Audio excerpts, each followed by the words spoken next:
So Archanam. Archanam means the deity form of the Lord. Okay.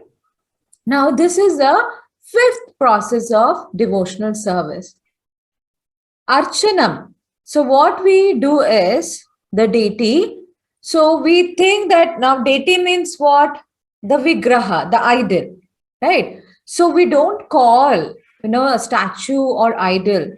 Why? Because the Lord, okay, has appeared for our sake in that form, okay, in the stone or in that panchaloha, the different five different metals they take, or in the marble, right? So it is in the deity form. So it is an incarnation, especially in the temples. Okay, there is something called prana pratishta.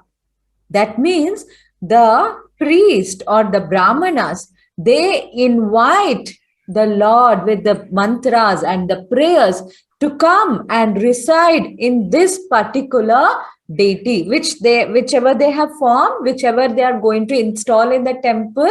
So they do prana pratishta. He is no more statue or a stone. He is the Lord himself. Now, for this story of Archanam, there is a great personality. His name is Prithu Maharaj. Okay. Now, he is a partial incarnation of the Lord. So, like that, Prithu Maharaj was also an incarnation where he was meant to establish the standards of deity worship. Now, there is an interesting manner how Prithu Maharaj appeared. Okay. Now, Prithu Maharaj's father, his name was King Vena. Okay. Now, in this kingdom of, this kingdom of Vena's kingdom, now this King Vena was appointed by the Brahmanas only, but he was not qualified to become a king. Why? Because he was not at all concerned about his kingdom, his subjects, his people. And whoever were worshipping the Lord, whoever were performing any sacrifices, they were all punished severely. So the Brahmanas were very, very concerned about all the people. So what they did, they all gathered together. And you know what they did? They all chanted the mantras. They cursed this King Vena.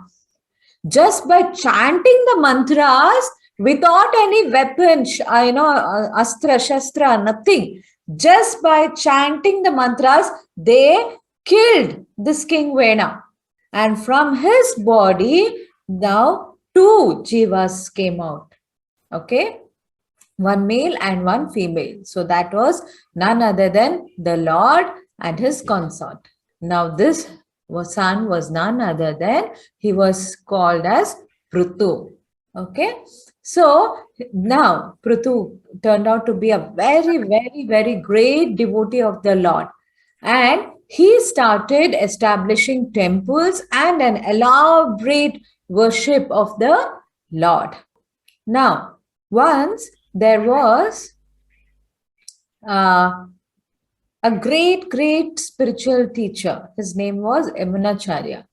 So his disciple asked, now, oh my master, why, we see in the temples that some deities are sitting, some deities are standing, some deities are sleeping. So then the teacher told one story. So he told that once in a village, there was a man who used to lend money for the people who were in need. So there in that village, there came a borrower who wanted some money, and he took some, as a loan from this money lender, the financer. Okay, he took the money and he went. So now this borrower also, what happened? He took the money and many days passed, almost 6 months or 10 months passed. This guy didn't come back to return the money to the person whom he had borrowed from. Okay. Now, this money, the money lender who gave the money. So he thought he should now go visit him once and take his money back. So he went to his house. Now, this person, who had borrowed money, right? He was at his home only, and he saw from far the money lender, he's coming towards him to ask the money back. So, what he told this borrower, this person, he told to his wife, you tell him that I'm out, so I will come late in the evening, so I will return him the money soon. So, the wife told the same thing. So this money lender, he thought, okay, so he might return it after some days. So he said, okay, and he left. After a few days, again the money lender came. So the borrower was sitting at home only.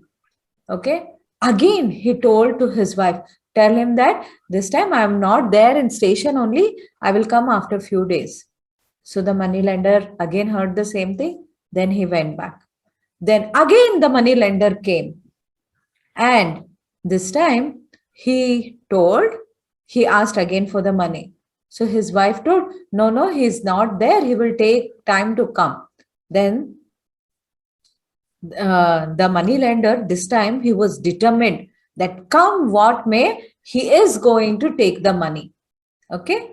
So then what he told to this, wife, he told that it's okay, I will wait. Now, this borrower's wife, now the money who had borrowed, that man is inside the home only.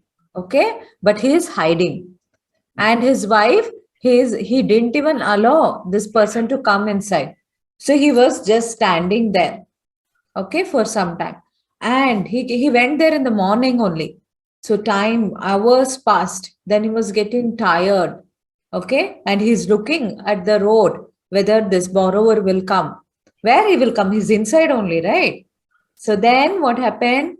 He was still waiting, and he was feeling very tired. Then after some time, he sat down. Okay. He sat down outside only. He was there. And then what happened? After a while, he was still waiting.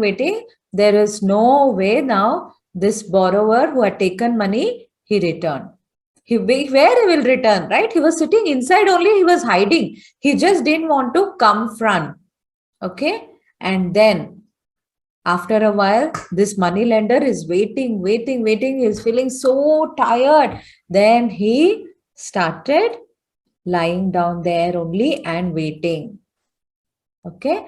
Now, so this was a story which was told by Yamunacharya, a great devotee of the Lord, pure devotee of the Lord, to his disciple. Now, there were many other disciples also. Now, the teacher told that I have answered for the question what my disciple asked. Somebody asked, right? Why the Lord is sometimes standing, sometimes sitting, sometimes he's sleeping, right? So now I have answered, he told. Then he asked his all disciples, did you all understand? But the disciples, they said, no, we did not understand anything.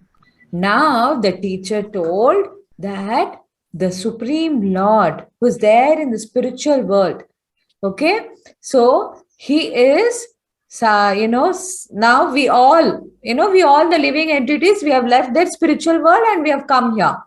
Okay, now the Lord wants all his children back to the spiritual world. Okay, so just like this money lender, now the Lord is waiting. Okay, so that's why sometimes he's standing. Okay, now this lifetime, let this come, let him come. But, we the living entities, just like that borrower who don't want to go back, we want to stay here only.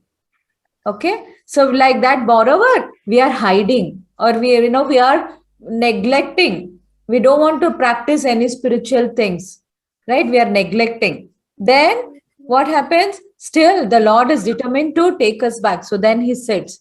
Then when he's very, very much determined, come what may. Now you have to come back to the spiritual world, come what may happen. So the Lord is lying down and waiting, life after life, for each living entity. He is waiting. That is the supremacy of the Lord. So that is where we see in each temple, you will see that is what the Lord is, sometimes standing, sometimes sitting, sometimes sleeping. He is waiting for all of us to go back to the spiritual.